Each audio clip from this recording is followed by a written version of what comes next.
Holy shit, it is good to be back. It is so good to be back. Nope. Nah, I'll just get into it and mention Retro Rewind later. So,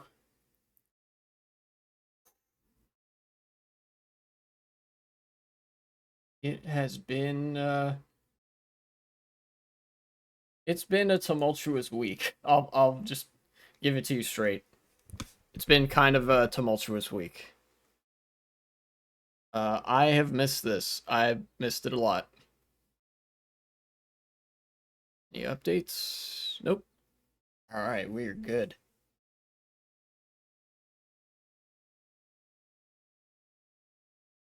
I'm kind of waiting for people to show up, see if there's anybody in chat right now. Maybe. We'll see.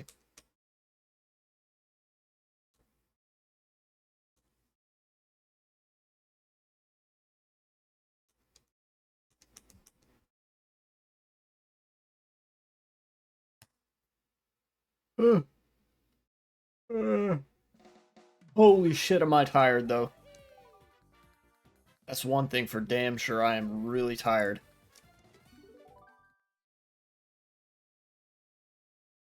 Let me pull this up.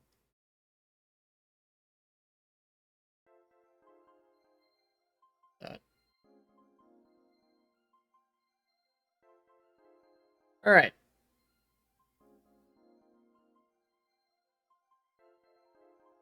Let's fucking get it, dude. Okay, so first things first. I want to say a big thank you to some people who followed off stream. Euro3, thank you very much for the follow. Appreciate it. John Romfo, thank you very much for the follow. And Variety Forte, thank you so much for the follow. It's great to have additional sets of eyes on the stream. It's always nice. Unfortunately, those all happened after the last time I streamed. Didn't get to look at them right away, so shouting them out now. I've got a story to tell for my own life, but there's also political discourse happening, and I think that takes precedent for this stream. I'll talk about what I can in the capacity that I can, you know, as I understand it.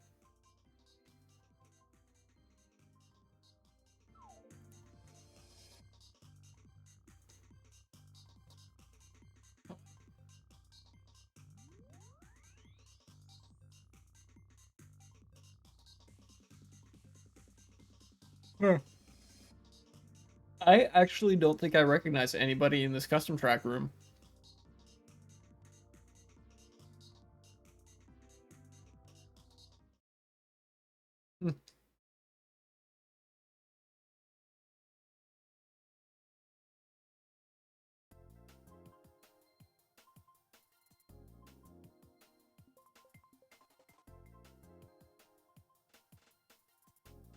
Oh, also, before I get into anything else, it might look like I'm wearing something formal on the camera because I have a shirt with a collar as opposed to just a t-shirt. But that's actually not the case. I have a couple outfits. My sister, not last weekend, but the weekend before, we went thrifting. And I got some nice clothes. And so I'm wearing short pants with the cuffs rolled up a little bit, so it goes down a tiny bit past my knees. And I'm wearing a nice soft blue collared shirt. So it's like beach summer wear. I like it. I like it a lot.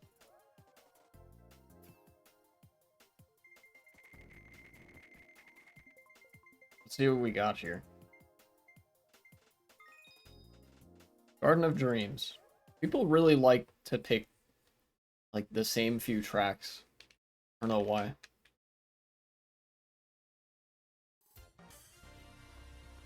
All right. Here we go.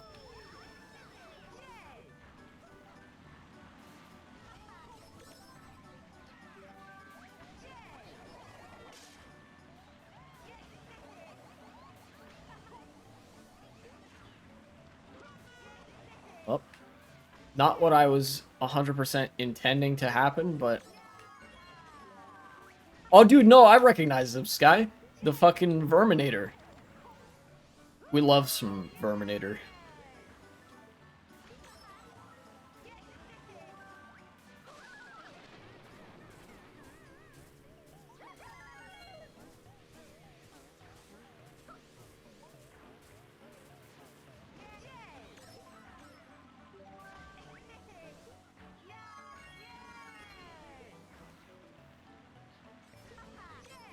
Oh, very close.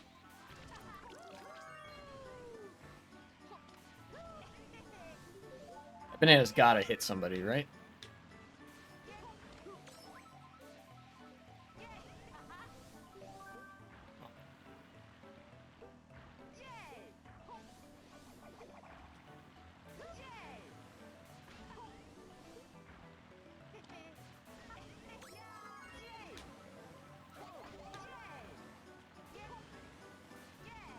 Oh no, the red shell doesn't make it across that. Alright.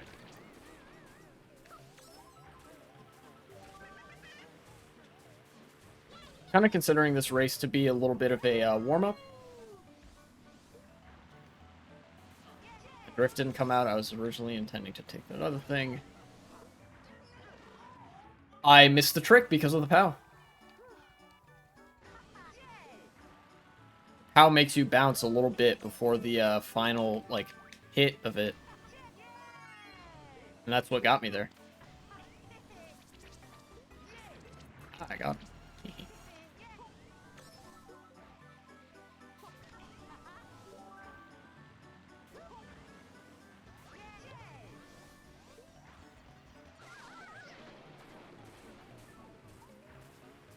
Ow. Thought I wouldn't hit that.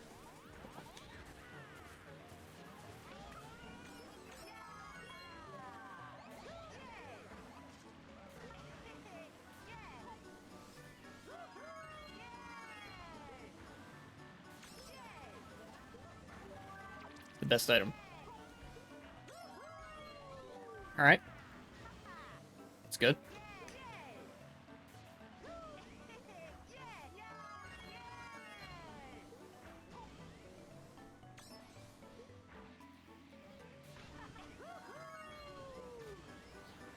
No! That's so bad. Okay. I still got third. Yikes. You could barely see that fence. I just ran into it like a dummy. Alright.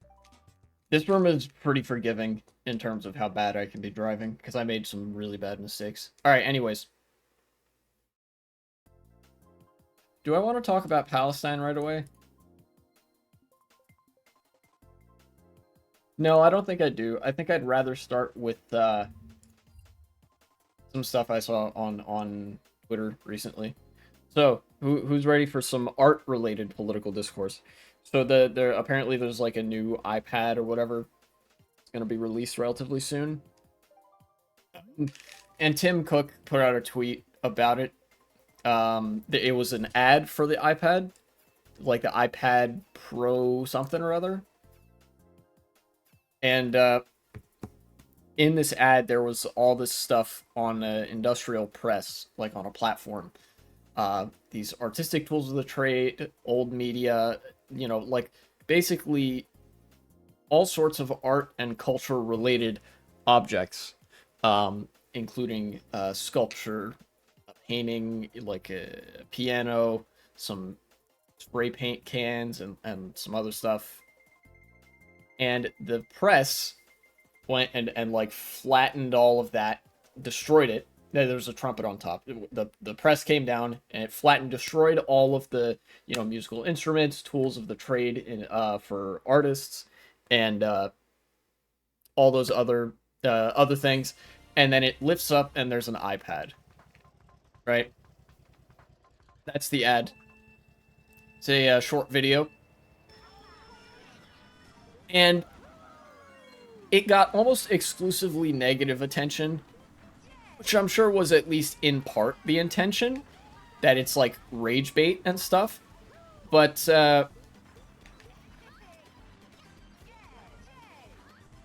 that doesn't mean that like you shouldn't be mad at it. I think that that ad is very revealing. And for Apple and for the tech industry broadly, I would say. Because the key thing about that ad, the message that's being conveyed there is look at all this art, all this beautiful stuff, right? And now watch us completely flatten and destroy it so that instead you can have this iPad, which is a replacement for all of that. You know? Intent or not, that's what the message is for that advertisement.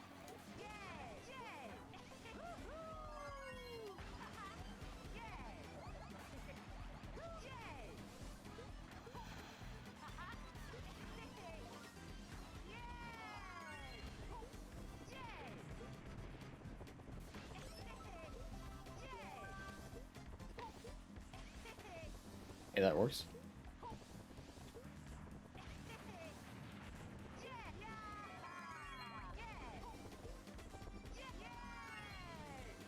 Um,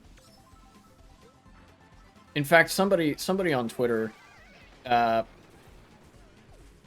took that ad and basically just reversed the footage, so that instead of the industrial press or whatever it was crushing all of that unique artistic stuff, it was instead all the artistic stuff starting out crushed, or like you start with the iPad, you put it in there, and then the press slowly lifts up in reverse to reveal all this cool art and old tech and culture from the past or whatever, and have that basically send the opposite message instead of one of like, yeah, we're destroying all this art, being like, no, we're trying to just bring you all of this in a more convenient shape, you know? What? I literally didn't think it was possible to hit something when you had triple shells revolving around you. That is frustrating.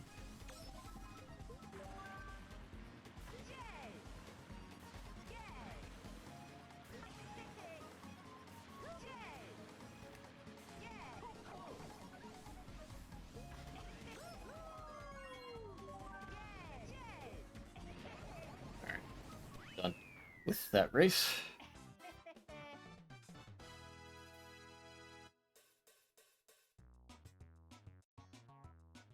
But anyways, needless to say, that ad was successful in drawing the outrage that it was trying to draw, because people, especially artists, don't like when everything that signifies art and culture is smashed to create a monolithic, small, like, tech brick, basically. It's the peak of like tech bro discourse, where they're like, hey, you know all this cool artistic stuff? What if we just destroyed it? All of it.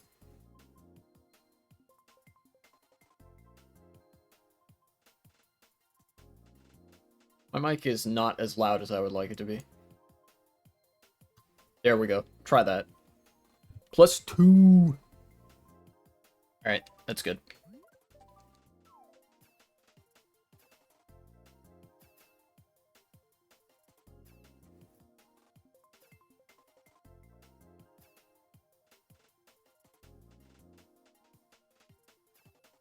In fact, ads like that are pretty revelatory of one of the uh,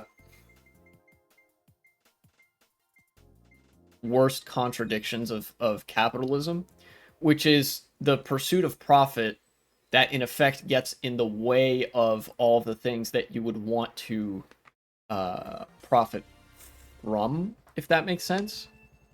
Basically, the profit engine is trying to exact the maximum amount of profit possible. And initially, what that was meant to do, what the incentive structure that was supposed to encourage was basically you're rewarded for creating things. That when new things are made, produced, when society's made better, then you are materially rewarded for that, whether you are a business owner or a worker. But obviously, that's not how it works in practice.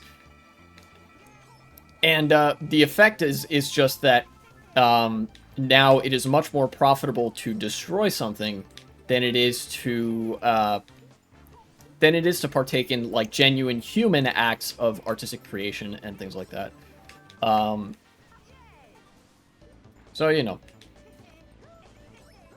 what I'm trying to say is that ad is bad and cringe, and it is anti-art, and you know, ordinarily fascists would love that kind of thing because fascists are also anti-art.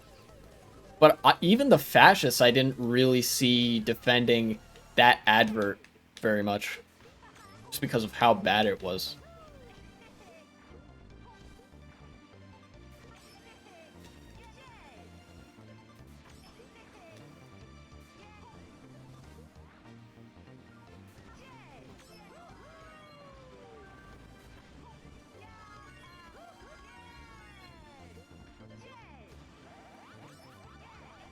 Okay, first place.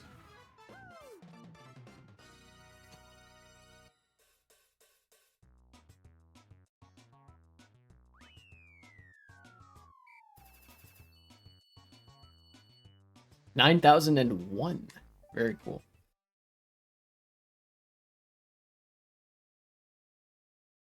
Yeah, you know, fascists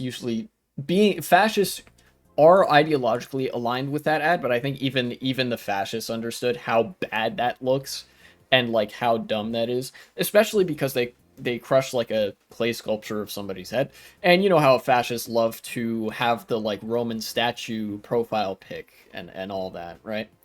So they didn't appreciate that ad very much because it's like to them it's either A, it's like fuck your Roman statue profile pic, or B, it's a very tactless version of their position that they kind of want to disguise more to make it palatable, you know.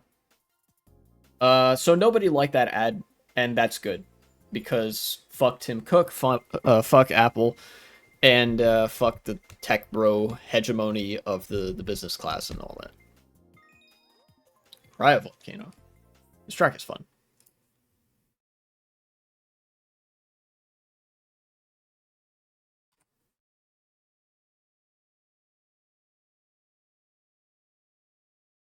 There we go. Oh wait, no, this is not the track I was thinking of.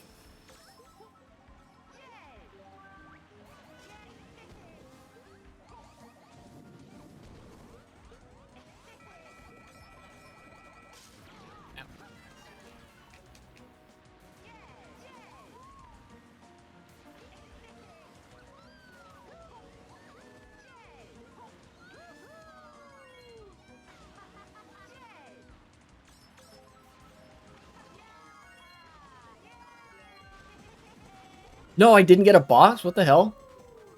Uh, I still didn't get a box, and I'm now in first with no item. Okay. Kind of wacky, but alright.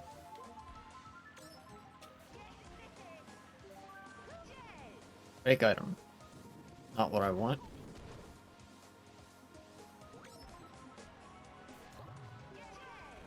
Another fake item.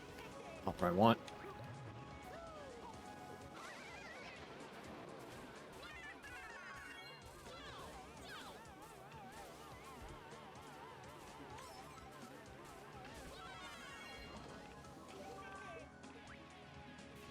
Mario coming up in a bullet bill. Is he on Mario, though? No, he's on just me.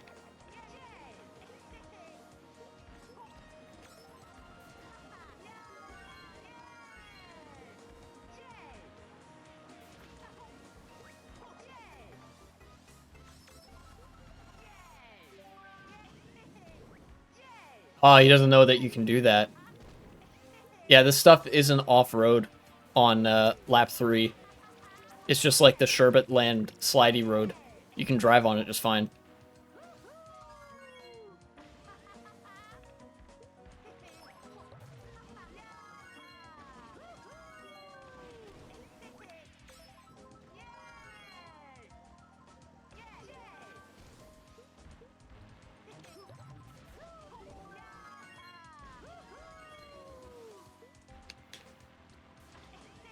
Yay, first place. Cool. Ah, we got more people in chat. Perfect. Perfect. All right.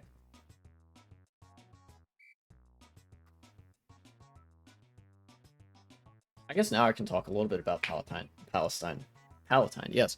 Palestine.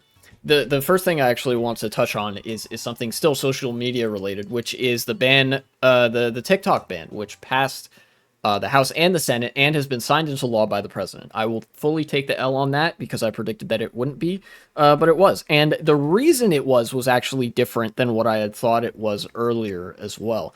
I mean, I did know that a part of why TikTok was going to be banned was because of the pro-Palestinian sentiment, but apparently that is the main reason. That's the main reason that it got banned. And the reason I know that is because I saw some interviews with right-wing politicians where they inadvertently let it slip that the reason that they were treating they were treating TikTok like some sort of national security threat or whatever is just because it was a hotbed of pro-Palestinian opinions, and they didn't want opinions to be circulated that are contrary to American hegemony, particularly regarding Israel and their actions in the Middle East,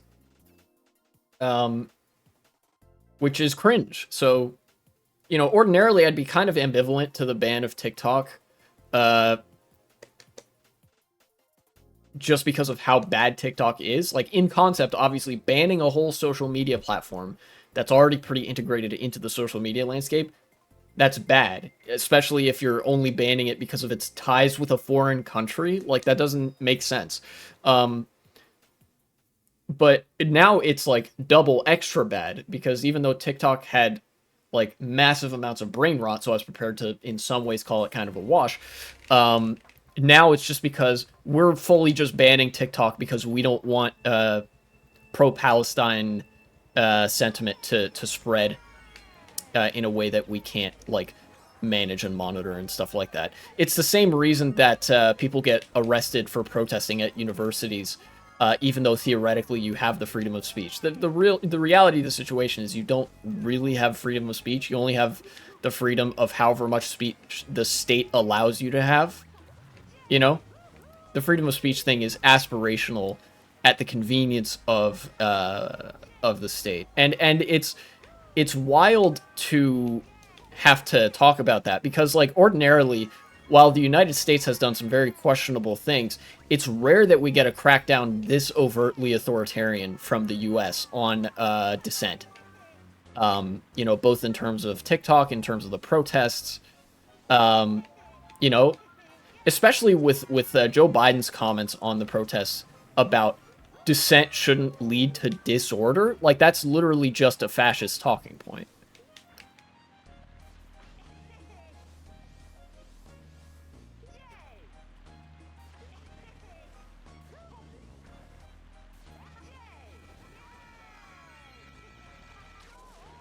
Smart blue shell.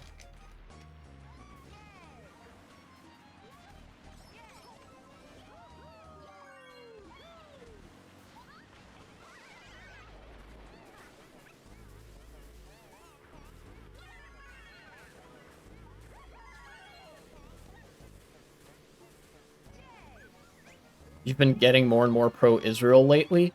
Why? Because you're okay with genocide or something? What's up? Or is it because of the protests? In which case, still dumb.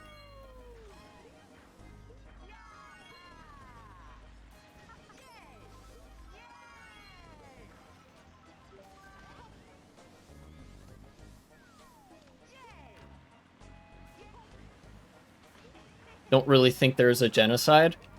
You have to be shitposting. There's no way, no human on the planet actually thinks that.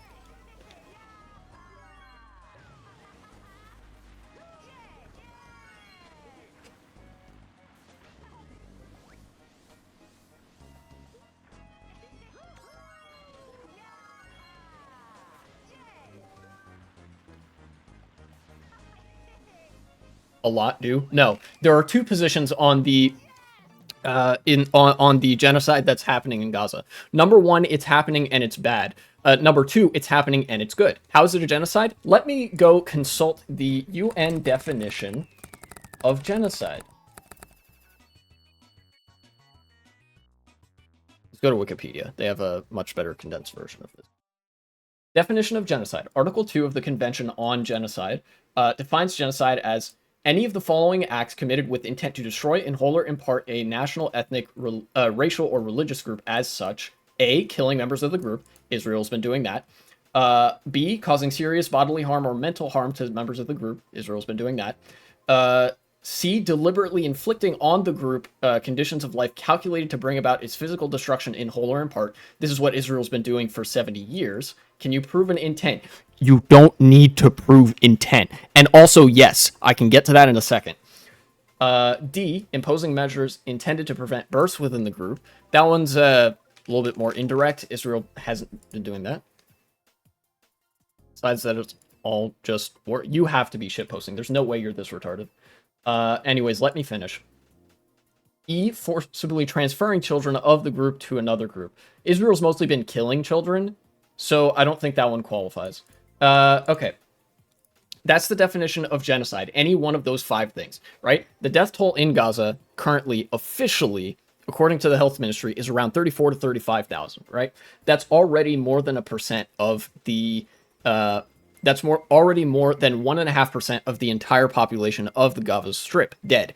And that's just the deaths that we know about. You can go by the Euromed monitor numbers. I think they have like a higher death toll. But the systems by which you would count deaths in Gaza... Shut the fuck up, I'm getting to that. The system by which you would count deaths in Gaza have been so thoroughly destroyed that I would estimate, if I had to give an educated guess, that the numbers are more like 300,000 rather than 30,000. It like the numbers that we have are likely off by an order of magnitude because of how strapped for resources the Gaza Health Ministry is, and how like many people are trapped under the rubble, right? So that's just from a pure numbers perspective. Now, genocide does not require intent, but obviously, like, oops, we accidentally killed a whole fucking ethnic group of people is not an accident. Has there been any policy by the IDF to target civilians at all? I'm about to mute you if you keep going on these fucking... If you keep introducing new things. You're gish galloping right now. Let me go one at a time, okay? Intent. The Israeli government has repeatedly shown a disregard for the civilian lives in Gaza. They don't care. They've been bombing residential apartment buildings with the justification that, oh, there was one Hamas guy there, so we had to bomb this refugee camp full of civilians, right? Even by the IDF's own calculations, 2/3 of the people that they have killed are women and children. And that's even giving the most charitable possible interpretation that, oh, every military-aged man is a terrorist, which is not true. In fact, the statistics I've seen from something more like the Red Cross or Euromed Monitor suggest that 95 to 98% of the deaths have been civilians. That is Israel targeting civilians. To constitute genocide, there must be proven intent on the part of the perpetrators to physically destroy a national, ethnic, cultural destruction does not suffice, nor is intention simply to disperse a group. Number 1, bullshit. Number 2, both of those conditions are met if you would let me finish my fucking sentence.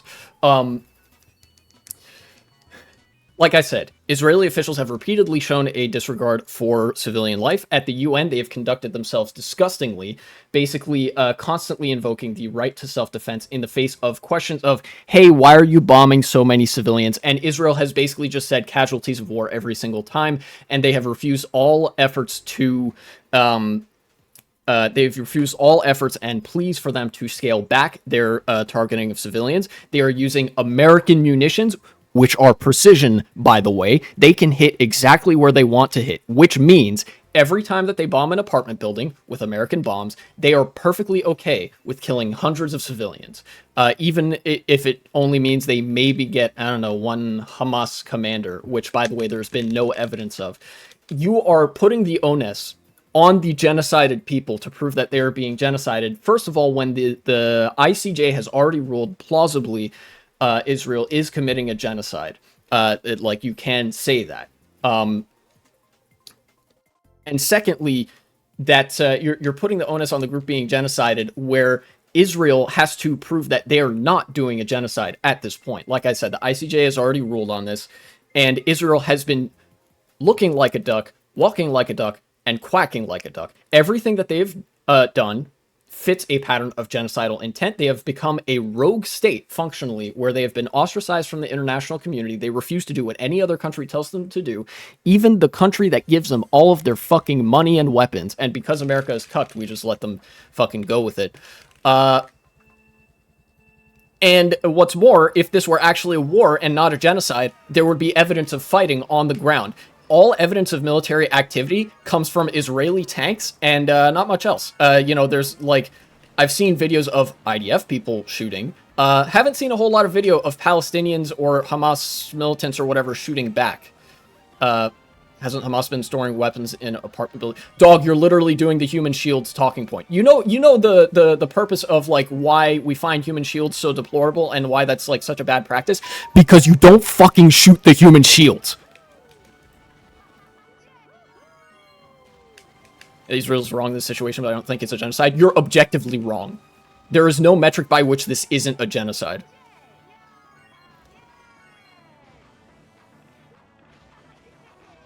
Irresponsible. Oh no, they're being perfectly responsible. That just what they are being responsible towards is a fucking horrifying crime against humanity. You're operating under the assumption that any of this is a mistake on the part of the IDF. None of this is a mistake. There are people on Israeli news channels saying like, yeah, fuck it, just kill all of them. Fuck the Palestinians. We should kill every last man, woman, and child because they're all savages who love to bomb things and live in sewage. Israel's literally engaging in Ben Shapiro tier talking points. What the fuck more proof do you need if you're not convinced right now?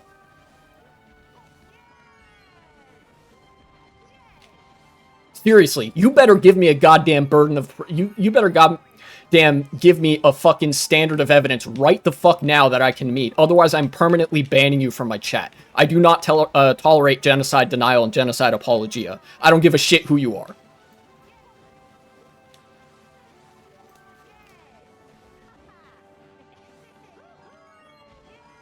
Excuse me, I'm hearing a whole lot of Israel apologia and not a whole lot of fucking what can I show you to prove to you that this is in fact a genocide? Because otherwise you're literally being unreasonable for the sake of defending a genocide, and I'm gonna ban you from my chat. I don't care that you've been here for months.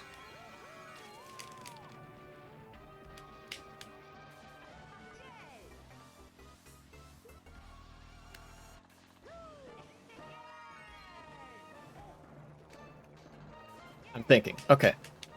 Take all the time you need.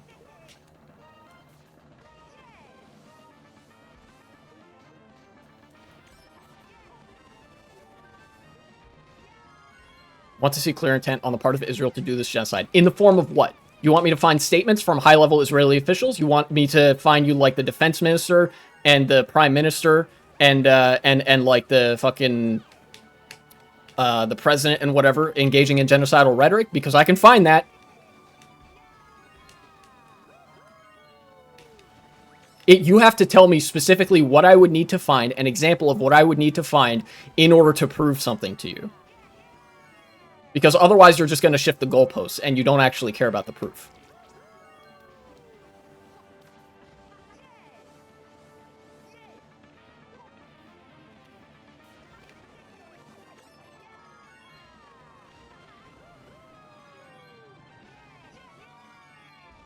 All things considered, I'm driving pretty good.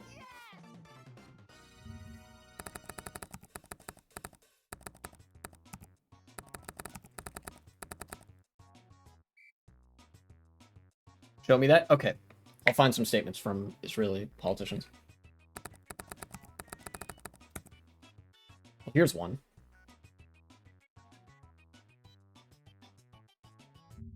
Oh, here's something from November 15th of last year. New York Times. Erase Gaza. War unleashes incendiary rhetoric in Israel. Experts say that inflammatory statements by prominent Israelis are normalizing the ideas of killing civilians and mass deportations. Is there any say? Stop shifting the goalposts. I'm building this up. This is in November. where people are already saying, erase Gaza from the map. We were fighting Nazis, declared Naftali Bennett. And this is in reference to all Palestinians. Here we go. Quote from Netanyahu. This is from a New York Times article. I can link it in chat. You must remember what Amalek has done to you, says our Holy Bible. We do remember. Not shifting the goalpost? Yes, you are.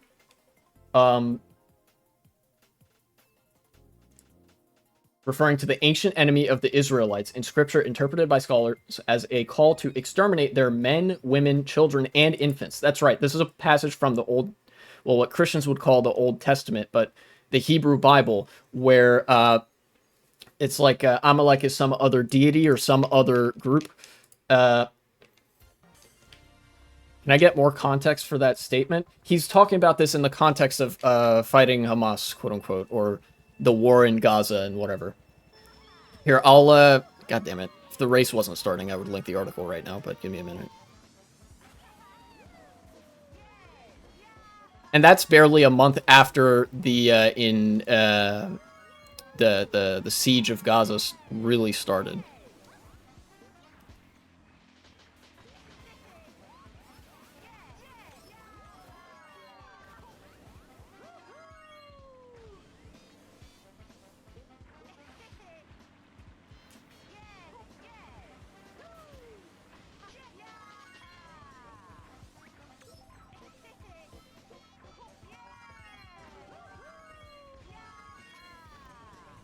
This is already kind of frustrating because all the proof has been so shoved in everybody's faces as a product of the 24-hour news cycle. I was gonna say the proof is out there if you want to look for it, but the truth is you don't even have to look for it. You have to actively be looking away to not find it.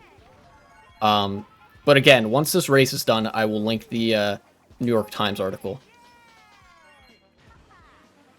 Consider what Russia is doing in Ukraine a genocide, because I think there's far more evidence for that. No, there is not more evidence for that, but yes, it is also a genocide. I would consider it maybe not like in the most active form, because Ukraine is an actual country with a military.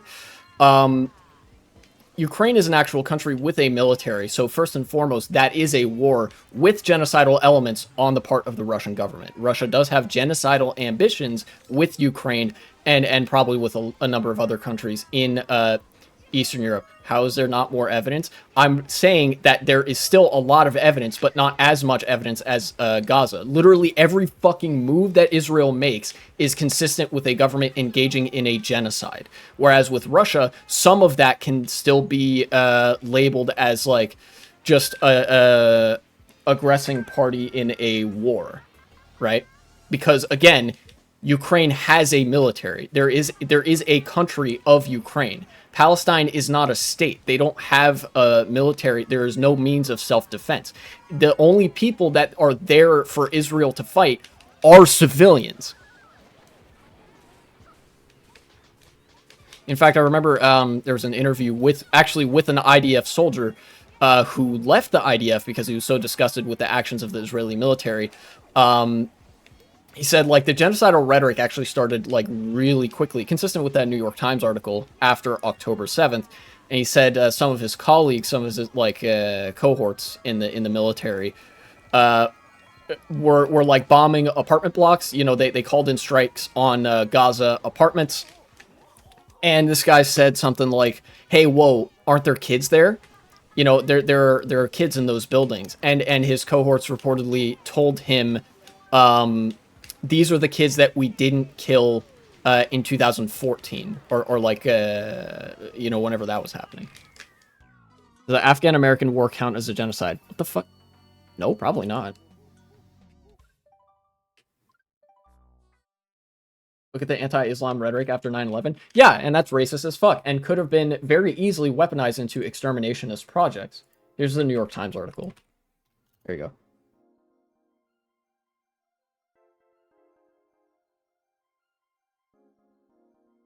Inflammatory language has also been used by journalists, retired generals, celebrities, and social media influencers, according to experts who track the statements. Calls for Gaza to be, quote, flattened, erased, or destroyed have been mentioned about 18,000 times. You'll read that later. Fuck no, you won't. You'll click on that shit right the fuck now. Since October 7th, in Hebrew posts on Twitter. said fake reporter, an Israeli group that monitors disinformation and hate speech. The phrases were only mentioned 16 times in the month and a half before the war.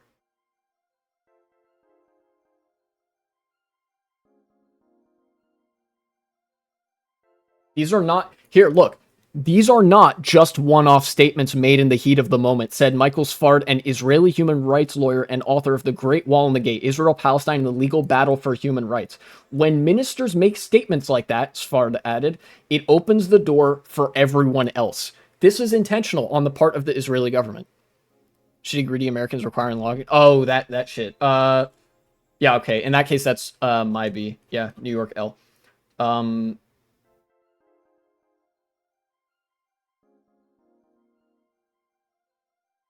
Where was I?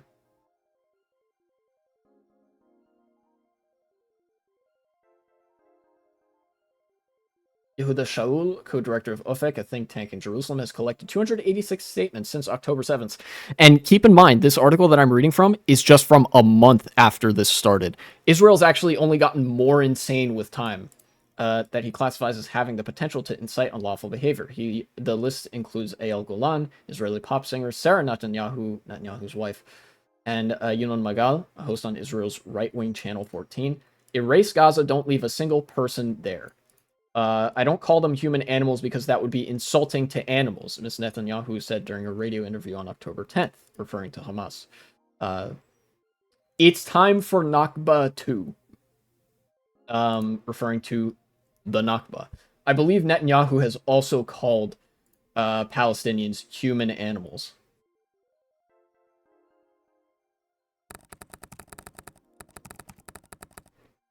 Okay.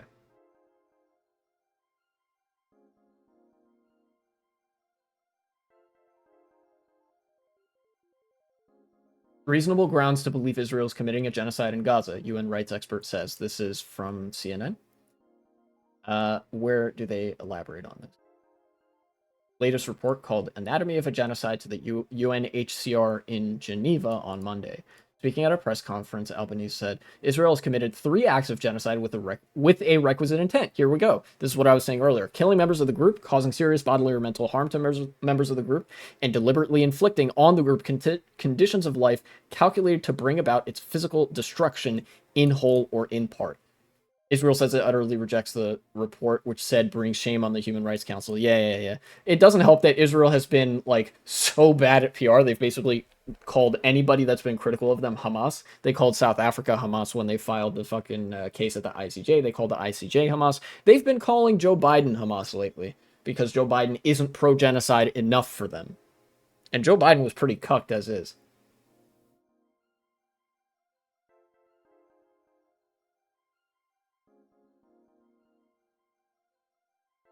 Albanese said that there have been flagrant and systematic slaughter of Palestinian civilians, as well as the deployment of unlawful weaponry, the utter obliteration of vital civilian infrastructure, including the deliberate targeting of all Gaza's hospitals, and the man-made starvation of the Palestinian people. Ah, yeah, that's right. This is something that Israel has been doing for some time now. They have been preventing basic resources like food, water, and even concrete from getting into Palestine, both the West Bank and Gaza, which constitutes genocidal behavior because that is part of inflicting impossible conditions of life on a group of people. Wartime shit talk. Look at Ukrainians calling Russians orcs. Yeah, and that's also genocidal rhetoric. But the government of Ukraine is not in a position, nor are they doing actions that would be considered a genocide against Russia. Think about the fucking size of Russia and the kind of resources that they have at their disposal, and ultimately how not vulnerable Russia is to foreign invasion. And now think about how small Palestine is, how defenseless they are. They don't have a military. They barely had water before the war. Now they don't have water. They don't have food. 3 or 4 flower massacres later, and you're here denying that this is a genocide. Like, what the fuck kind of proof do you need of this? A lot of nations seem to do that to demonize the enemy so they can prepare for war. Yeah, and that's bad. Look at the Americans calling Germans krauts before the world wars. Yeah, and that's bad.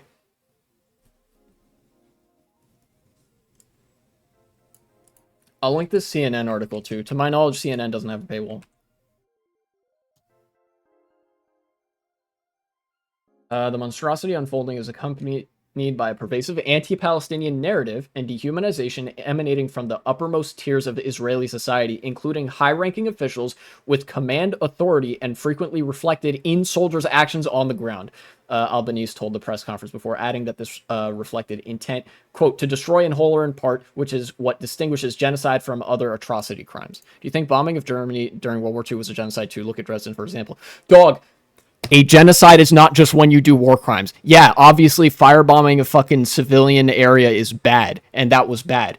But you know what made that not a genocide? Is because the US didn't have any demonstrated ambitions or projects to kill every fucking German that was alive. Israel has a very distinct pattern of just killing Palestinians. Not just bombing civilian areas, but fucking bombing the areas that they tell people to flee to. They bombed North Gaza. They told people to flee to the south. They bombed the roads on the way to South Gaza as people were on those roads. And then they bombed South Gaza. And now they've invaded Rafah. They've seized the border crossings. They've told people, yeah, you need to get out of there. Actively seizing border crossings so that Palestinians don't have anywhere to go. They're building a turkey shoot. How do you not see this? And this is an entire country of people. 2 million Palestinians. That's half the Palestinian population worldwide. If you can't see the difference between that and the fire bombings of Hamburg and Dresden, then you're fucking lost.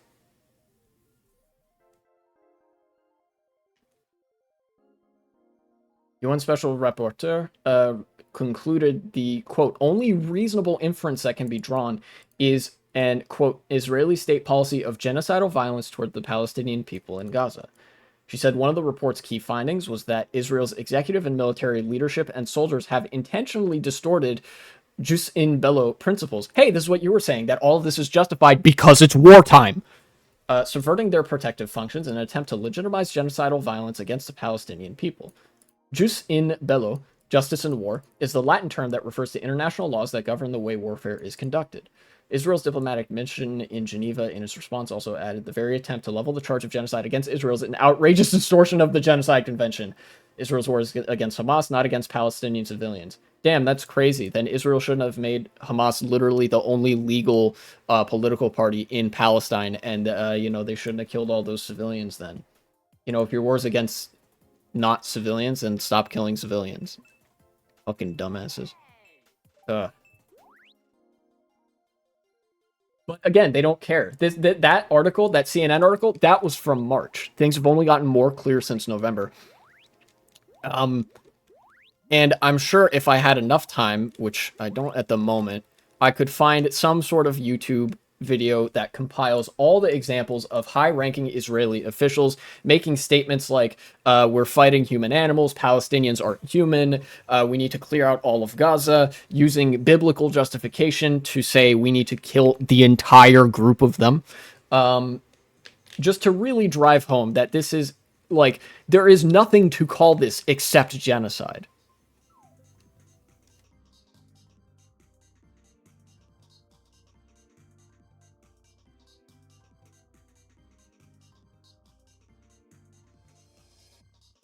Now I understand what was in your brain when we were talking about the, like, Russian migrants living in Lithuania. Jesus Christ.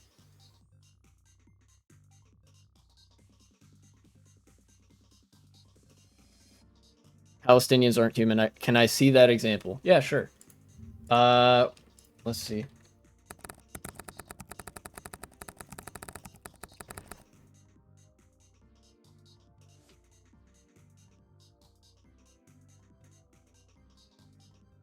Here we go.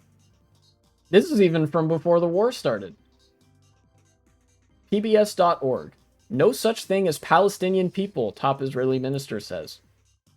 Firebrand Israeli minister claimed there's, quote, no such thing as a Palestinian people as Israel's new coalition government, its most hardline ever. Bro, I'm not racist. Yes, you are. Plowed ahead on Monday with a part of its plan to overhaul the judiciary. Prime Minister Netanyahu's coalition said it was pushing a key part of the overhaul, which would be coalition control over who becomes justice or judge. Or, oh yeah, this was during the fights with the courts. More open to multiculturalism too, though. So I guess my views have changed on the Russian one, and that's good. That's good.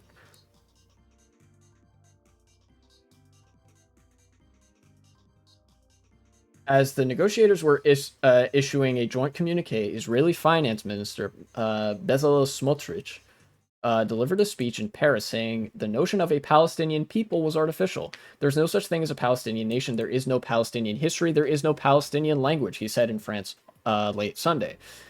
Um, he spoke at a lectern draped with what appeared to be an image showing the map of Israel that included the occupied West Bank, Gaza, and Jordan. So basically, I think this was the international meeting where they were like, haha, greater Israel. And the logic there, the common thread through a lot of what Israeli ministers will say is that there's no such thing as the Palestinian people because you're all Arabs and you're all the same, which is extremely essentialist, and coupled with the actions of the Israeli military and the Israeli government on the world stage and in Gaza, easily mounts to genocide. Think of it this way. Germans and Jews in the 20th century. Germans saying there's no such thing as the Jewish people. There's no such thing as transsexual. They're just degenerates, right? The Nazis saying some shit like, the notion of a Jewish people is a fiction. They are demons. They are all evil. I guess in Israel's case they would use the term Nazi, but in the Nazis' case they would just say degenerate. You know. And then the practice of bombing ghettos in Warsaw and things like that. Constantly pushing Jews to the fringes further and further. In Germany, it's a little bit different because they are sending them to death camps, but that's not the only way that a genocide can be committed. Gaza, functionally, the UN has recognized on several occasions, is an open-air prison. Gaza is the death camp, and now Israel's just beginning the turkey shoot, where they shoot all the Palestinians who are unable to shoot back functionally and don't really have a place to go. The parallels are pretty similar. Like I said, obviously not the exact same, but it's very close.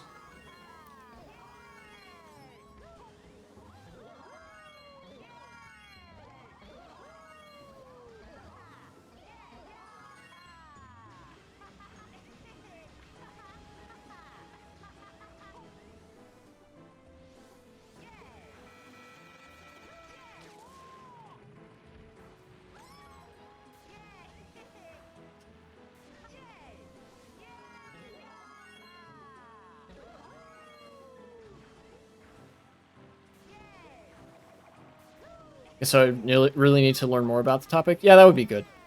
Look, I'm sorry I exploded at you earlier. In my defense, I get very touchy over things like genocide apologia. Don't really know much. That's okay. We can do like a research thing on it.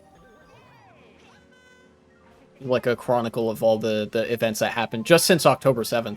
Even it like you don't even really need to take the past 70 years or whatever as context. Even Israel's actions just since October of last year constitute a genocide. And they're using the fog of war as an advantage to like hide the genocide as well. It's part of the reason they haven't been letting the press into Gaza either. You know,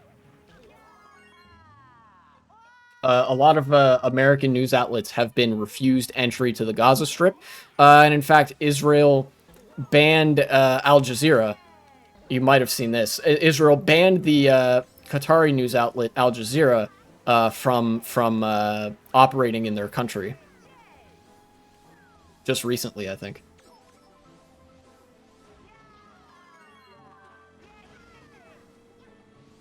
We have to make them much thinner, but not enough to die. Yeah, that on its own is like borderline genocidal already, because that's the kind of language that the Nazis use about Jews and migrants being kept in ghettos. And in fact, that's what the AFD has been saying about migrants. And they've had some spicy takes on the Nazis. Yeah, some of this seems fucked. Yeah, it only gets more fucked the more you look. Like I said, a big one for me, like the main criteria that Israel meets for this being a genocide is not just like directly killing members of the group, although they have been doing that since October 7th. It's rather the bringing about calculated conditions of life that are so bad that nobody could possibly live there. You know, it's like there couldn't really be any other reason for diverting water and like food supplies and concrete like and construction materials from the Gaza Strip unless your objective, your end objective, is to just make it completely unlivable and force everybody to either, I don't know, die of exposure or like be displaced to other countries. I mean, there's already a pretty large Palestinian diaspora.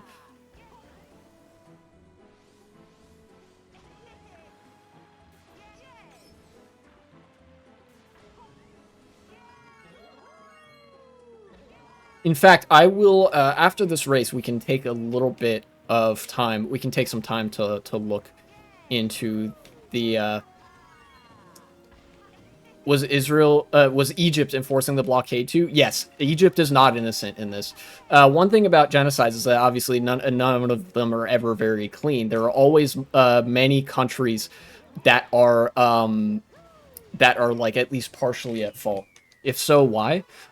Egypt is an ally of the United States. The U.S. is allies with Egypt because Egypt controls the Suez Canal, and they want to stay on our good side because we're really powerful. We want to stay on their good side because they control the Suez Canal, and we need that for global trade. So what Egypt essentially is doing is like mostly doing what America kind of wants them to do in the region, or at least something that America would be okay with. And America is so like pro-Israel at the moment that if any country like cuts relations with Israel or something like that, they actually risk retaliation from the United States if they're not on good enough terms. And you know, Egypt might be on that shaky ground. That's probably why.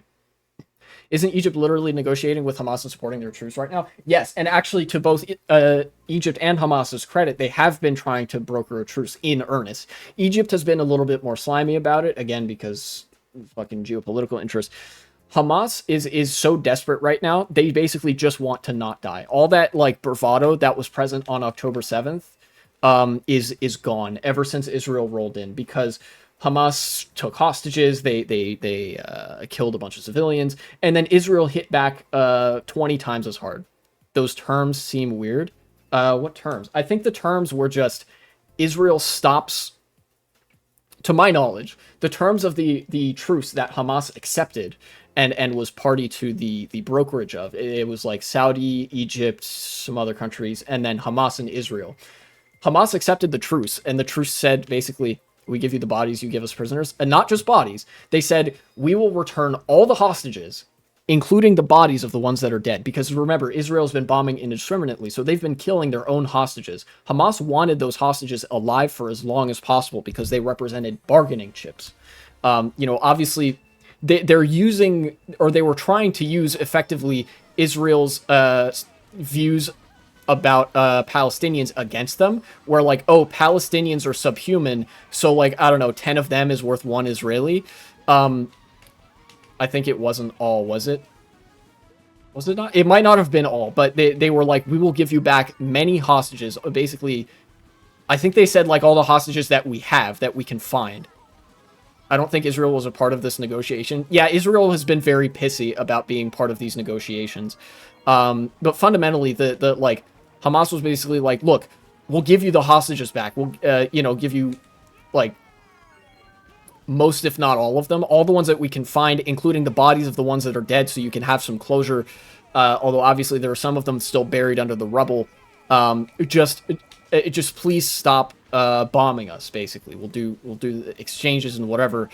If you just stop bombing if you stop bombing Gaza and like, I don't know, give some of the prisoners back. In fact, I think there were also some like very favorable terms baked into that truce where Israel gets to keep a lot of that occupied land in the West Bank as well. And the thing is, Israel thought, I think, at least from what news I've seen, Israel thought that Hamas wasn't going to accept the truce because it like had some stuff that Hamas wouldn't have really liked all that much, like you know, giving up that leverage, giving up the claims to the land in the West Bank.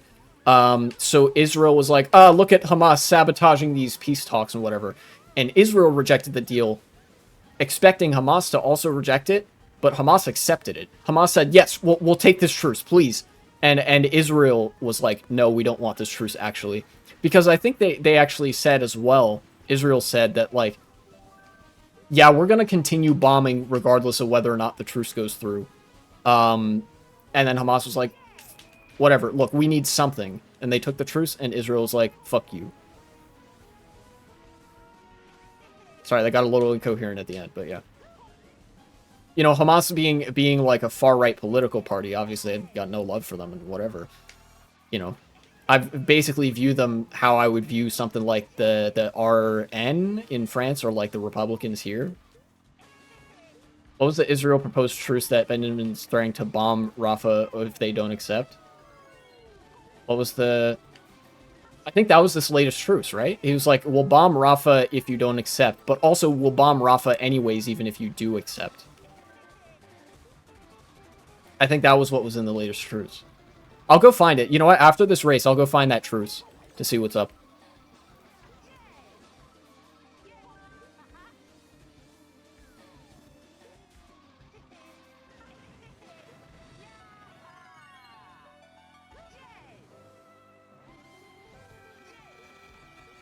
Oh, you found it. Nice.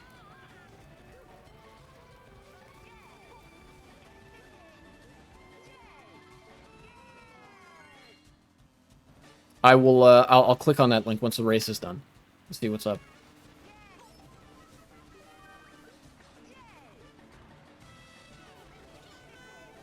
Oh, I got wheelie bumped. Found this when I was looking up the truce terms. Yeah. Yeah, the truce is pretty well known at this point.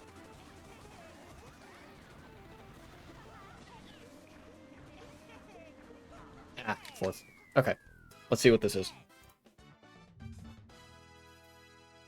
Yeah, here we go. Israel tells Hamas to accept ceasefire terms or risk new onslaught in the near future. This was Sunday, May 5th. So this is the one that Hamas ended up accepting. I think.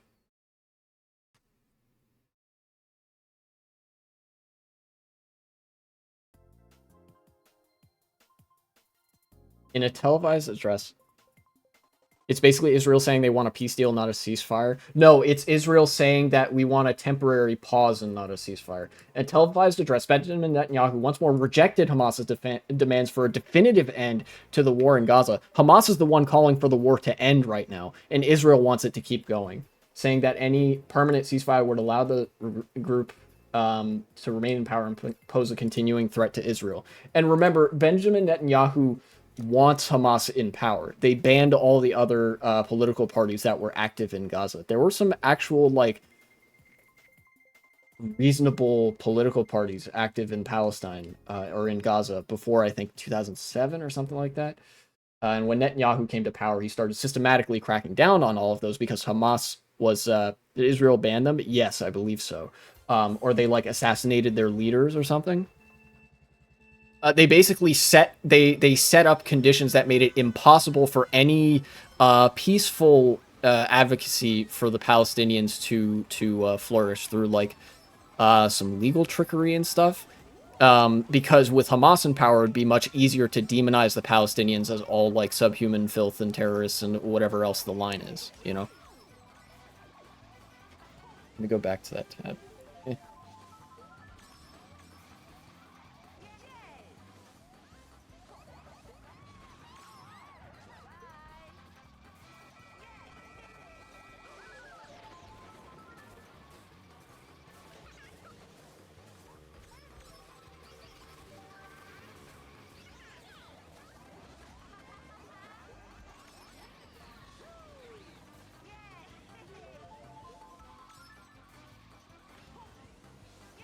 Navy Park is a very hectic track, so I'm going to take a look at that once this is done.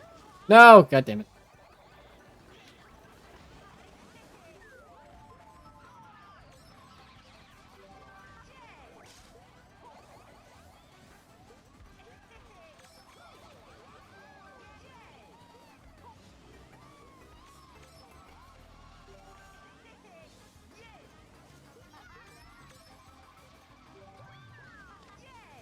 Alright, second place. Speaking a day after, thousands of people again rallied in Tel Aviv, demanding a deal to free the remaining Israeli captives. Netanyahu also said that his government had been working around the clock to formulate an agreement that would return our hostages. Yeah. Very funny. The Israeli protesters have been protesting against Netanyahu because he is not doing enough to get the hostages back. He's been bombing, again, ordering the IDF to bomb indiscriminately. The IDF has been going along full-throatedly. And people in Israel are not happy about that, especially people who have family members who had been taken captive, because they want their family returned above all else. Let's see. Israel's defense minister said Hamas did not appear to be serious about reaching a ceasefire deal. This is total projection. Yoav Gallant is one of the guys that said, like, flatten Gaza, wipe them off the map, and stuff like that.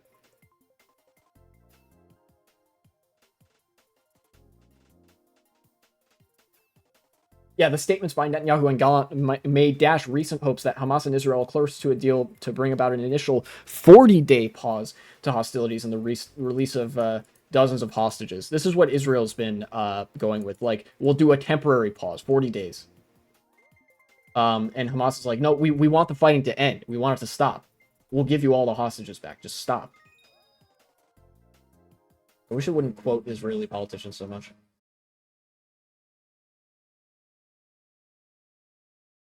The sign. This is actually a little bit out of date. It's from a few days ago. Yeah, here we go. Look. Even in this article from a few days ago, Netanyahu has repeatedly vowed to invade Rafah regardless of whether a truce is reached, and despite concerns from the US and other countries and aid groups. He says, like, yeah, regardless of whether or not we get a truce out of this, we're gonna invade Rafah anyway. Like, literally appeasement shit from the 1930s and 40s. Like, this mirrors what Germany did in the lead up to the invasion of Poland. They were like, oh, we need to secure this land from Poland because you're aggressing upon the German ethnic minority. And like, they kept pushing and pushing for, like, more land demands. And like, ultimately, they were going to invade Poland whether or not Poland agreed to their terms, because it wasn't about some sort of altruistic concern about people being subject to terrorism or an oppressive state or whatever. They just wanted to kill them. Such is the case here with Netanyahu.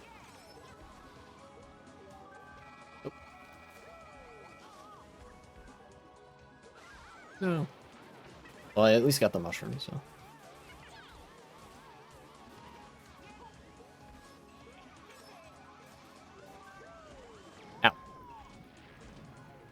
Timed that exactly wrong.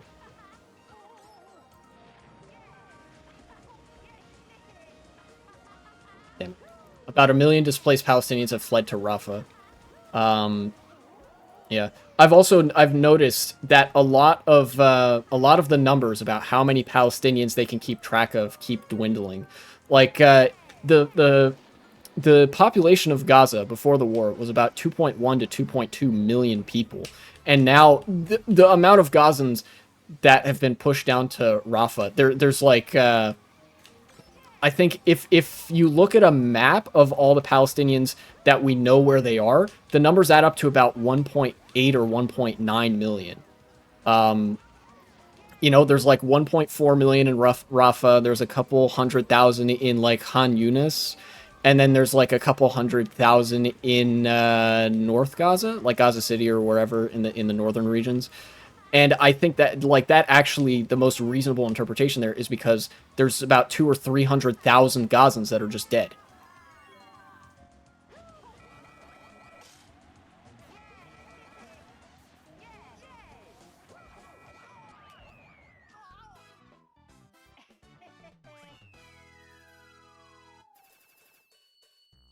Antony Blinken, the U.S. Secretary of State, said on Friday that without a credible plan to protect civilians in the city, Washington could not support, quote, a major military operation going into Rafah because the damage it would do is beyond what's acceptable. Even the fucking U.S. State Department is, like, tut-tutting a little bit. And that is the fucking Department of State in the U.S. It's next level cucked to defending Israel, even though Israel's been nothing but a detriment to the U.S.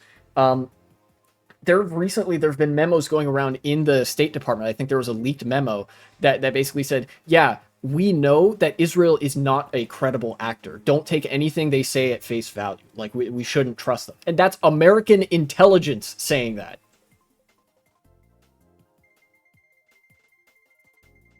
Chief of the World Health Organization, Tedros Ghebreyesus, said on Friday that a full-scale military invasion in Rafah could lead to a bloodbath. Talks between Israel and Hamas restarted in late December, just a week after a brief ceasefire allowed 105 hostages to be exchanged for 240 Palestinian prisoners. And during that pause, more bombing was happening. I've been following this actually every single day. I've been, like, every morning when I watch the news, I open up I open up news articles about, like, what's been going on in Gaza. I check the live feed. And it's been this bad the whole time.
Got him.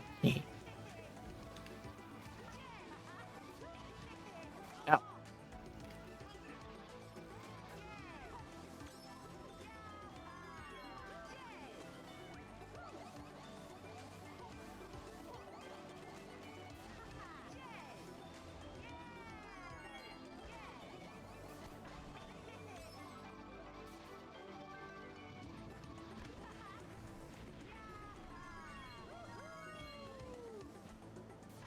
Ow.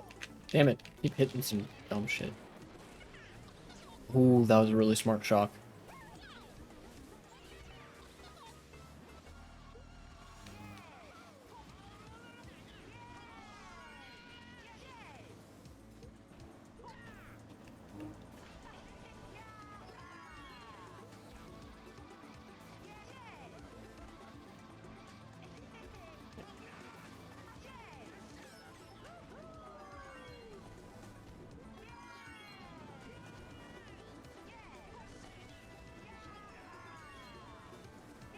I think I bumped him.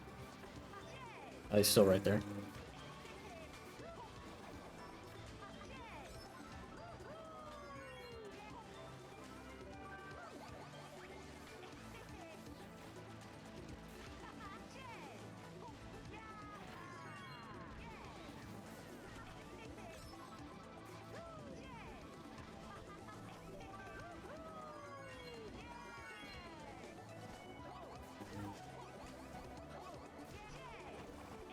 Second. Okay.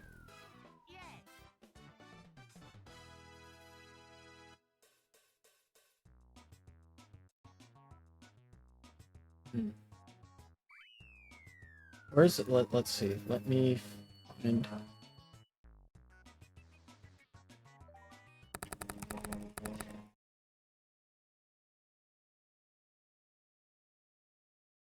Few days ago, Al Jazeera. Text of the Gaza ceasefire proposal approved by Hamas. Deal lays out a timetable for release of Israeli captives in Gaza and withdrawal of Israel's troops from territory. Al Jazeera has obtained a copy of the Gaza ceasefire proposal that Hamas said it accepted on Monday. The deal, which was put forward by Egypt and Qatar, okay, so this was Egypt and Qatar's proposal, would come in 3 stages that would see an initial halt of the fighting, leading to a lasting calm and the withdrawal of Israeli troops from the Palestinian territory. The proposed agreement would also ensure the release of Israeli captives in Gaza, as well as an unspecified number of Palestinians held in Israeli jails. Israel has said that it does not agree with the proposal, or agree to the proposal, but that it will engage in further talks to secure an agreement, all while pushing on with its assaults in Gaza. I believe that was a little bit before Israel rejected it outright.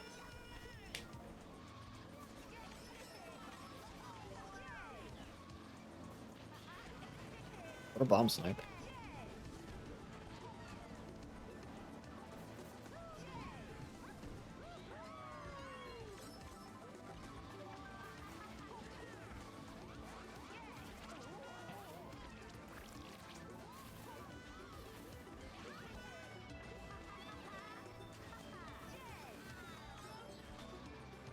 Wacky turn.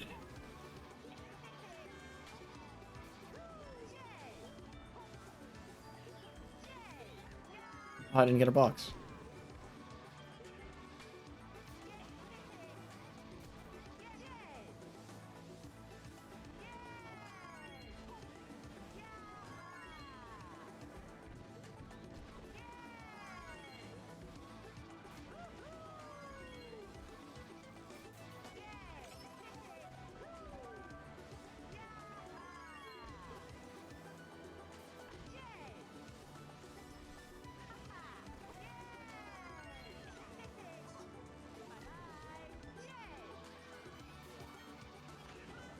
What in the hell?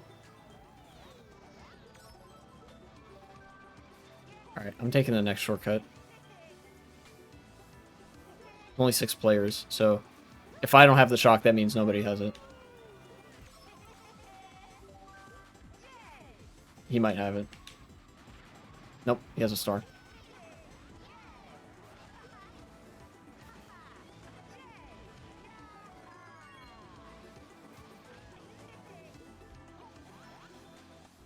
Purple reds, eh? Ah, you go ahead.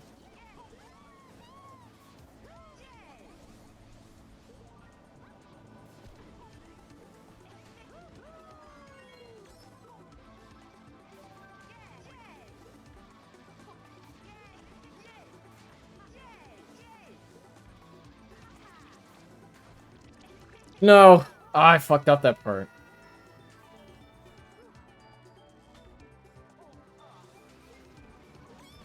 Wow. Didn't get a box.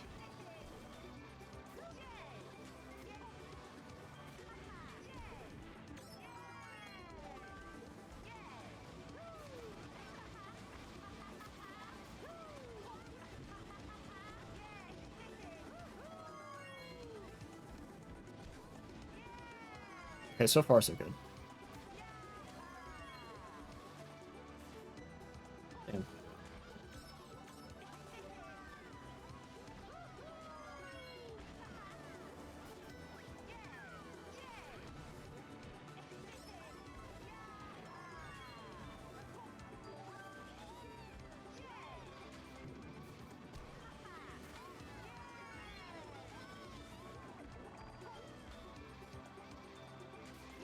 Is there a box? There is.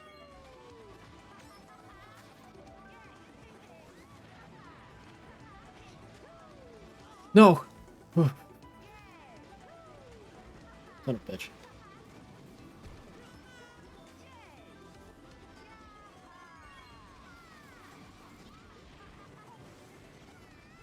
Fourth. Ah.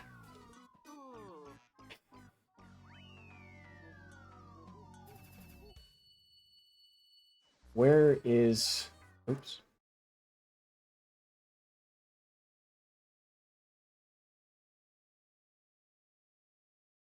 Ah, why Israel rejects a ceasefire with Hamas. Quote, the goal is to destroy Gaza. Can't wait to get to that.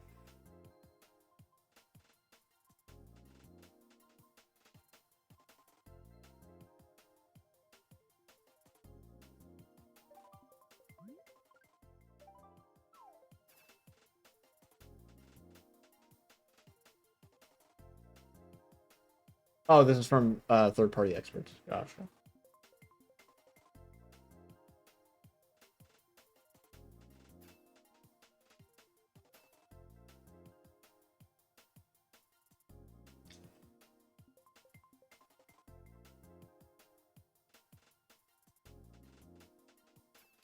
It had agreed. Yeah, Israel appears to have been blindsided by Hamas's announcement on Monday that it had agreed to an Egyptian-Qatari ceasefire proposal.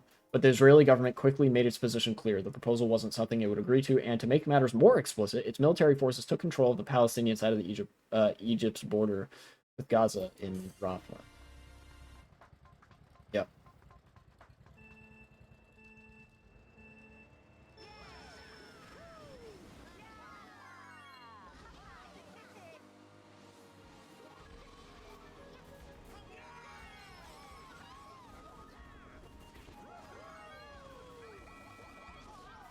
Yeah.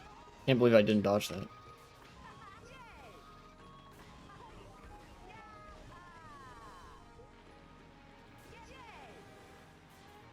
Need a box. Mushrooms, that's pretty good.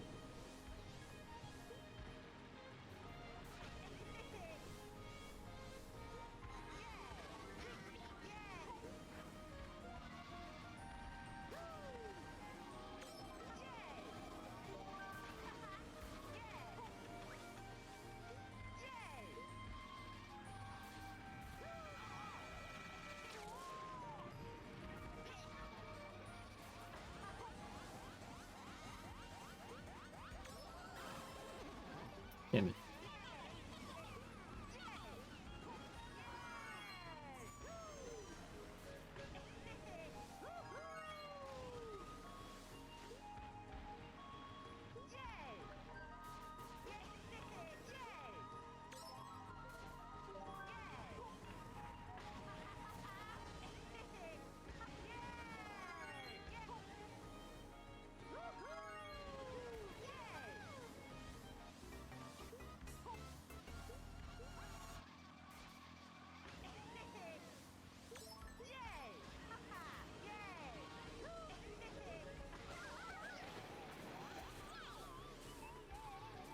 Blue shell, that's pretty good for me, I think.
Oh, tight race. Tight race. Close all those tabs.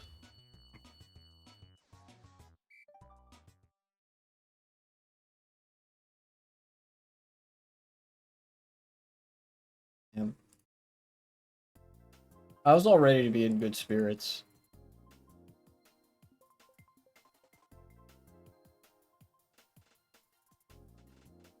In fact, I was going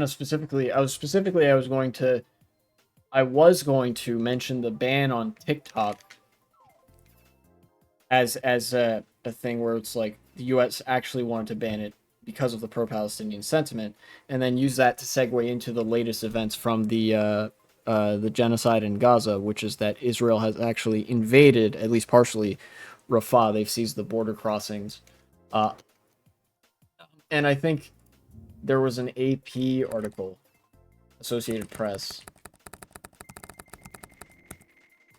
that said that like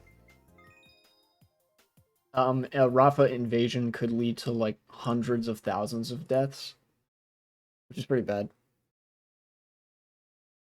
In fact, it's so bad that it actually elicited the strongest response I've seen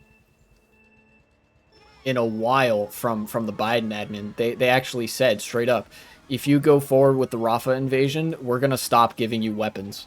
Like we're not gonna be your arms supplier anymore for offensive weapons. Will Biden follow through on this? Almost certainly not.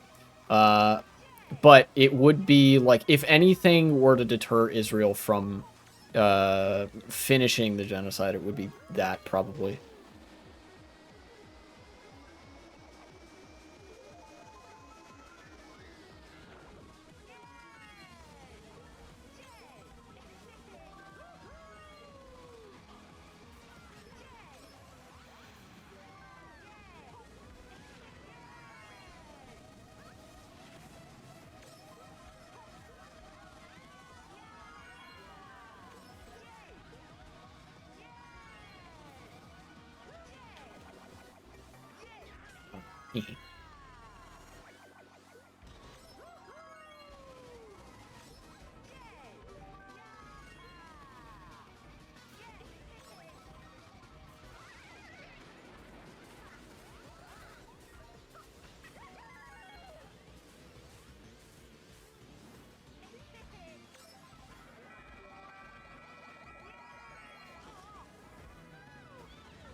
I haven't been racing too bad, honestly. Even though it's like been getting messed up by items and stuff.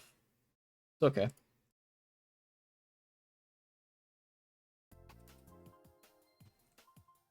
Hmm. I might talk about some of this stuff next time. Maybe.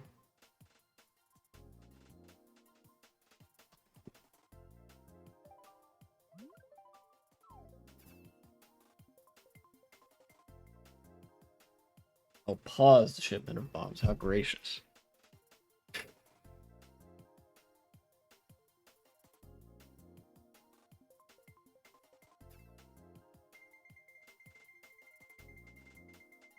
Yeah, no. America isn't gonna do shit. We're gonna be party to a genocide. Dude.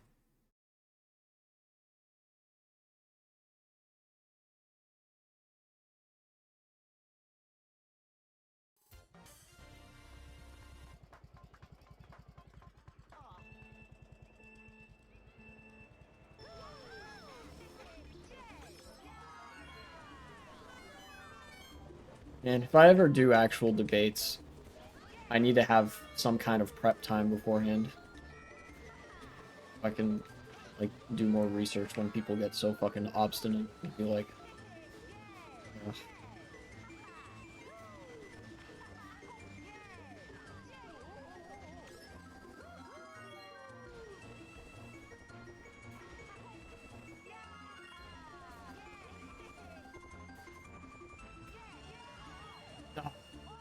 I thought if I timed it just right, but maybe not.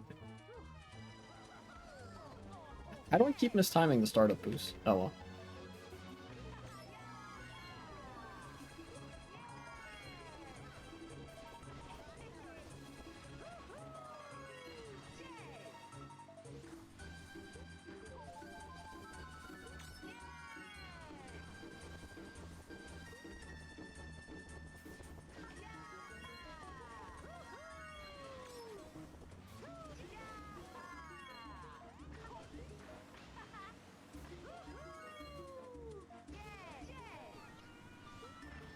It's a pretty big shortcut.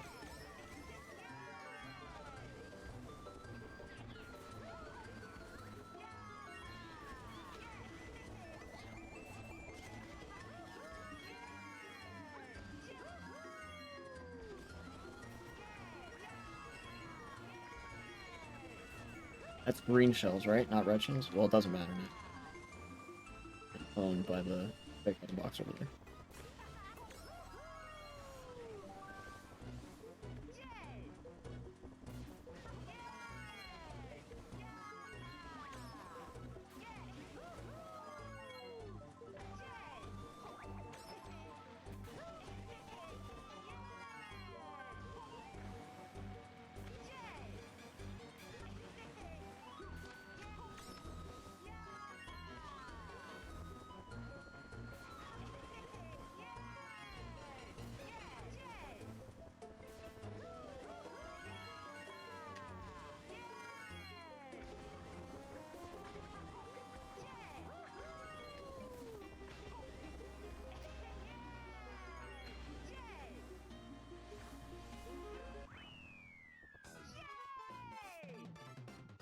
Whew. Okay, cool. Pretty good race. I fumbled a little bit lap 1. Lap 2 and 3 was a lot better. Okay. One of the things I was going to talk about was personal. Um, but in light of the topics thus far, I think I'm going to talk about something else. Something that I had my mind on ever since last stream. And that is Superman, the character of Superman. I don't know if this is going to be a segment. Most likely not. But in any case, this is going to be kind of like a companion piece or maybe a sequel to the segment about Spider-Man, where I believe I actually critiqued the character of Superman and juxtaposed it to Spider-Man in a like effort to explain why I think Spider-Man is so compelling.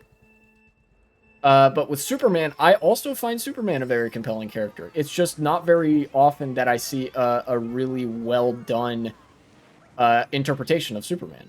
You know. Um, in fact, I wanted to talk specifically about Zack Snyder's interpretation of Superman in not the Justice League, like the Snyder Cut or whatever. In Man of Steel. There we go. That's the movie.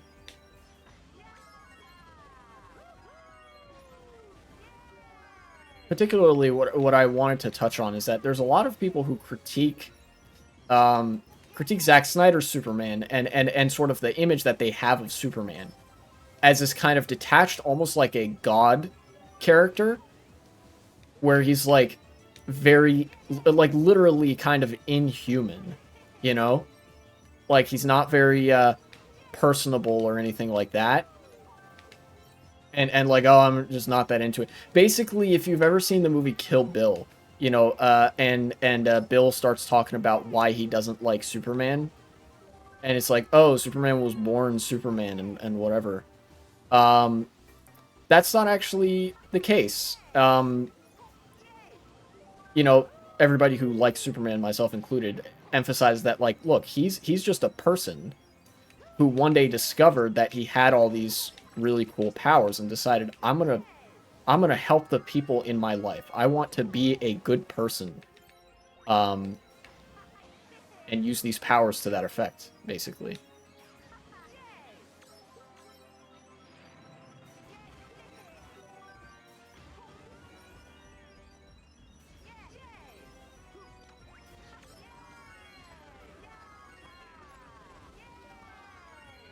Um, and you know, there's some people that say that like you know you don't really get that in Zack Snyder's depiction of Superman, but I actually disagree. I disagree with that characterization like vehemently. I think you do get that in the Man of Steel movie. Um, because you see Clark Kent as a kid, and he's just a scared little kid. He's living on a farm with his uh with his parents and all that. He's kind of wondering why is he so different? Like, other kids don't like me all that much. And he has very human vulnerabilities, which is interesting. In fact, the version of Superman that you see later in the movie is kind of what people critique as like the god character. But I disagree because I've read the comic that movie is based off of, and I can really see the inspiration there. There are some moments like when Superman's being walked by all the soldiers and he's in the interrogation room or whatever that are a little bit cringe and kind of larpy and do fit that caricature.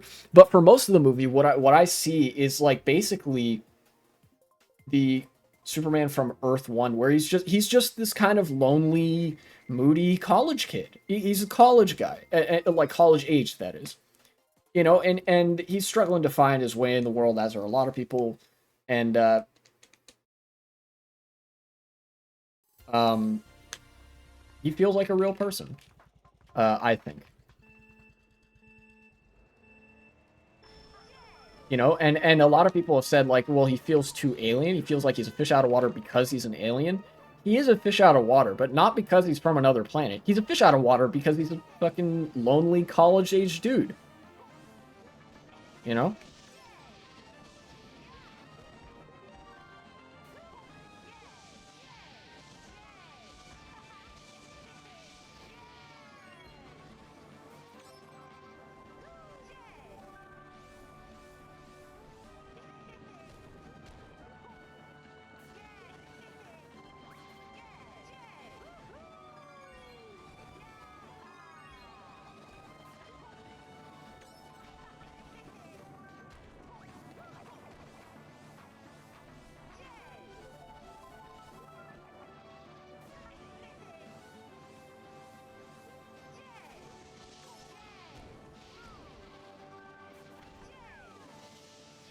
Ooh, almost got him with that.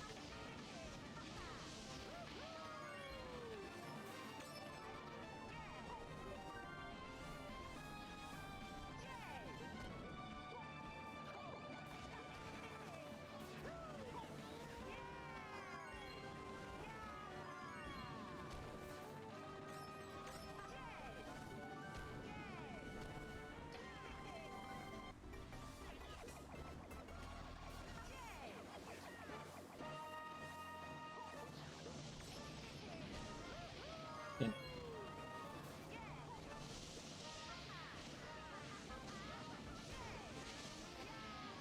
Oh, did he fall off? I think he fell off.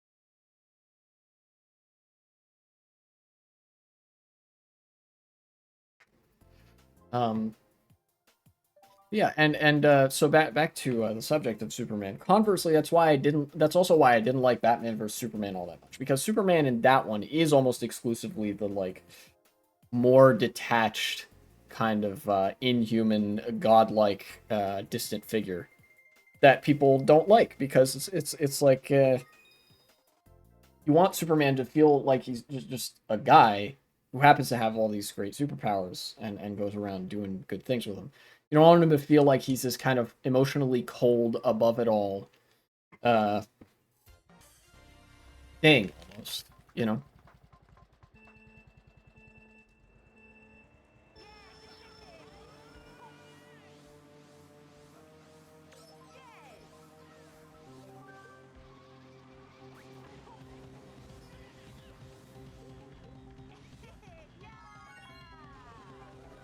somebody doesn't know the route, I guess.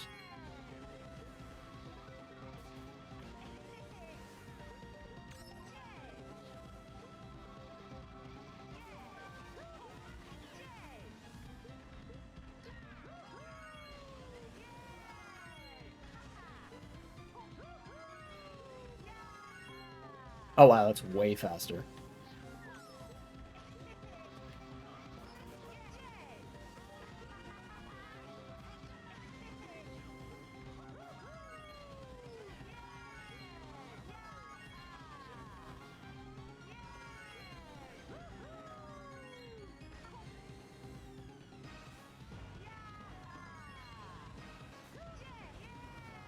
Whoa, really high air.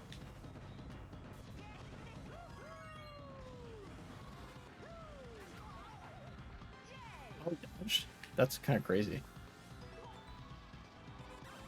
No, what the fuck? Ugh.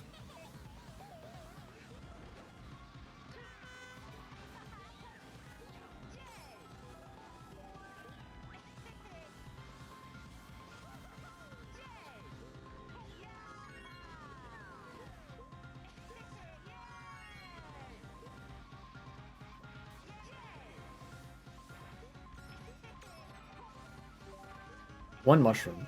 Hmm. I think I know what to do with this. I think.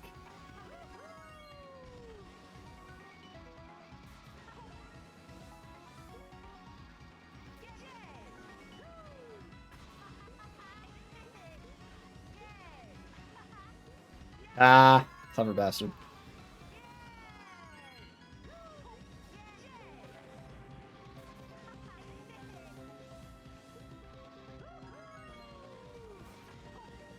All right, almost at the end.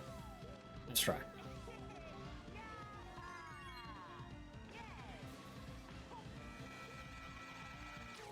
No, I tried to slow down so it hit him too.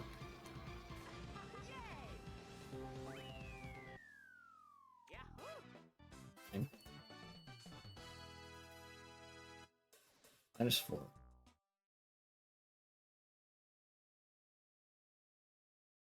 Yeah.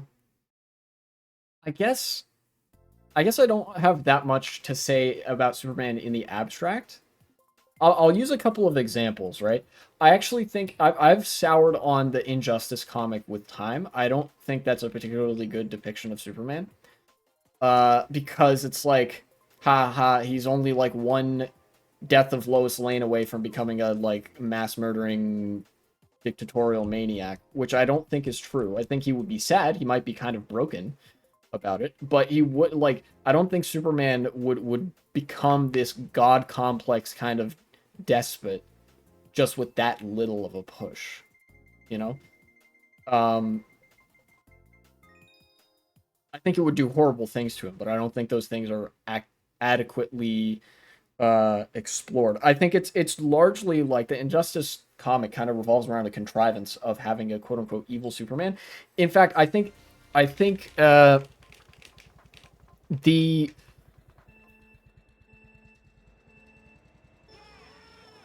I guess the ethics of Superman, why like what makes Superman tick is way better explored in I think the comics the comics of Kingdom Come Superman and in Superman Red Sun. I think those are way better depictions of Superman.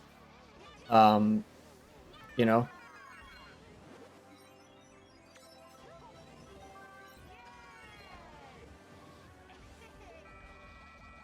because in Red Sun, it's like, oh, haha, what if Superman was born in like the Soviet Union or something? But that doesn't make him not Superman. That's still like he's still Superman. He still cares immensely about the things that he does and about the people that are around him and stuff. It's just he grew up around like Soviet bureaucrats instead of I don't know in rural Kansas.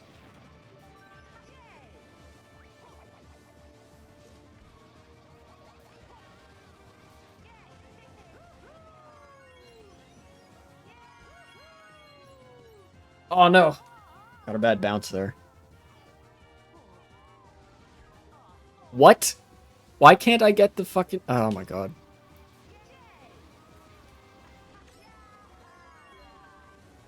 All right, here we go.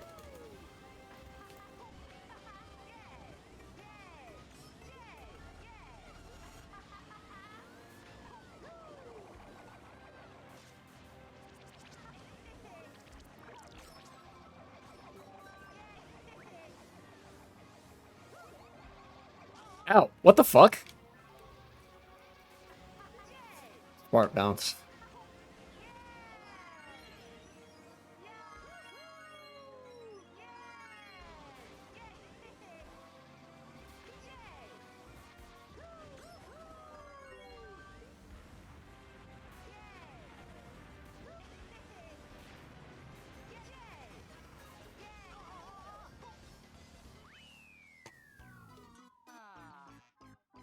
Ugh, man, I'm tired.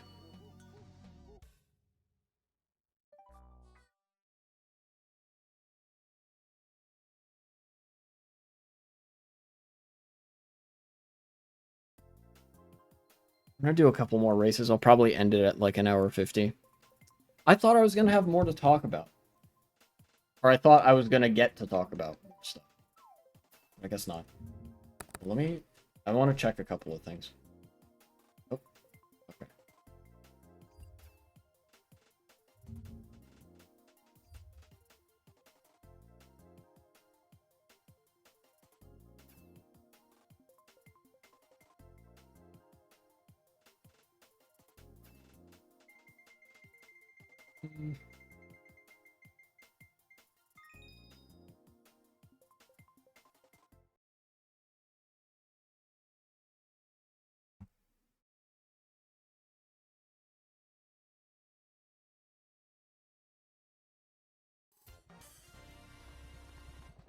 No, honestly, I don't think I have much of anything.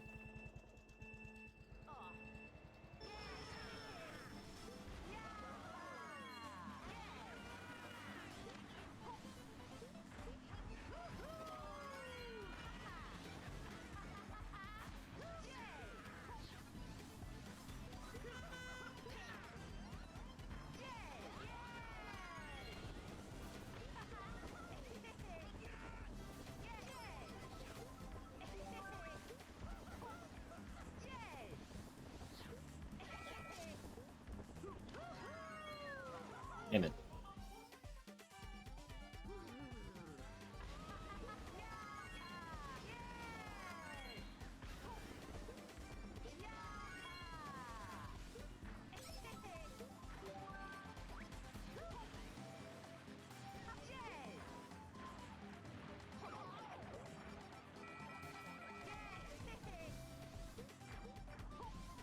Okay.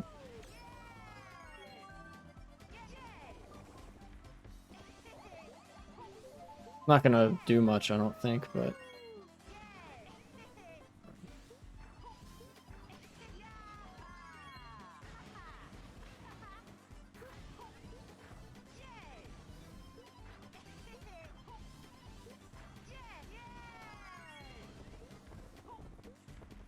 Alright. Oh my god, it ate my jump.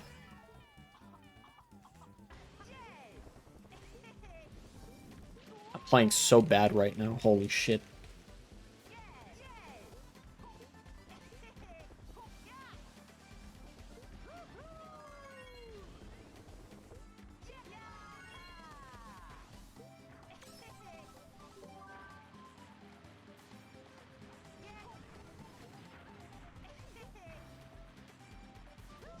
Gained a little bit of time on him, but not much.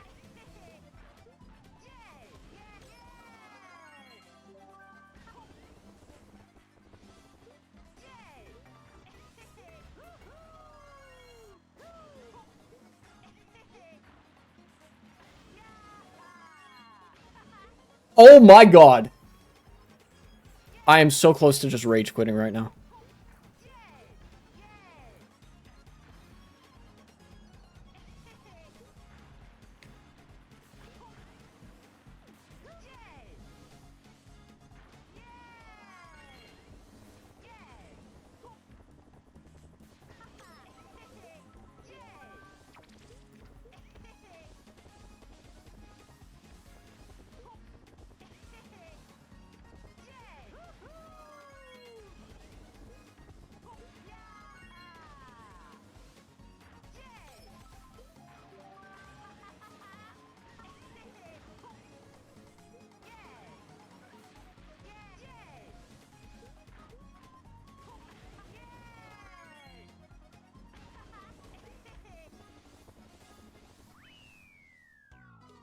I'm doing one more. I can't go out like that. I race so badly.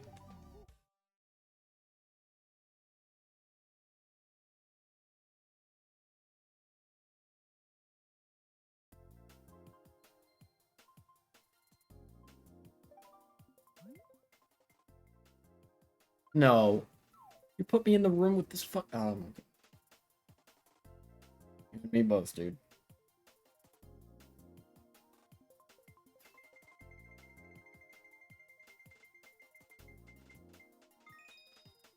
Alright.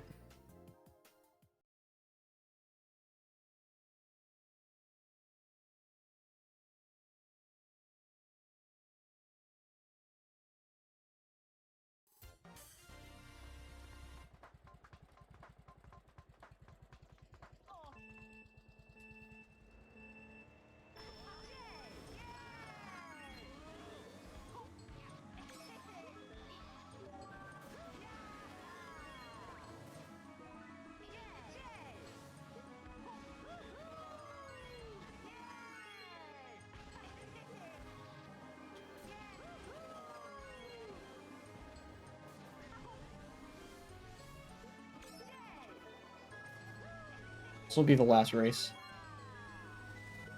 What's on the menu? I was... I was enjoying a nice stream, and then,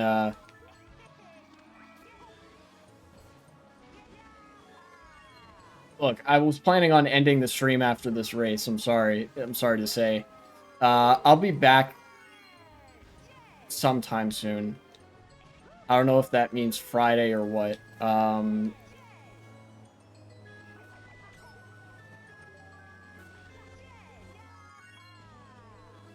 Things were going okay. I was talking about, interesting stuff that was happening. I think it's like I started talking about Palestine and we just got fucking derailed massively.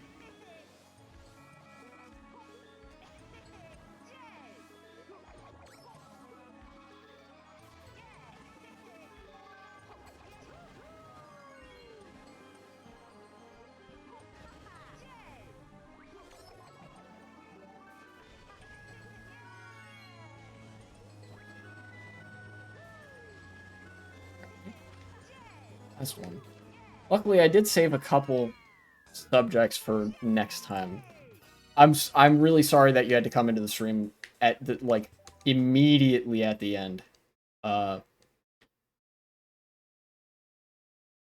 but I'm gonna have to. I'll save the next two things for next time, and then whatever else is on the news. So thanks for tuning in. This stream sucked. I'm not gonna lie. Probably will be here tomorrow. Cool. I might stream tomorrow. Yeah, I don't have much else going on. I'll probably stream tomorrow. Anyways, I'm not gonna raid anybody because I just need to chill. I'll see you later.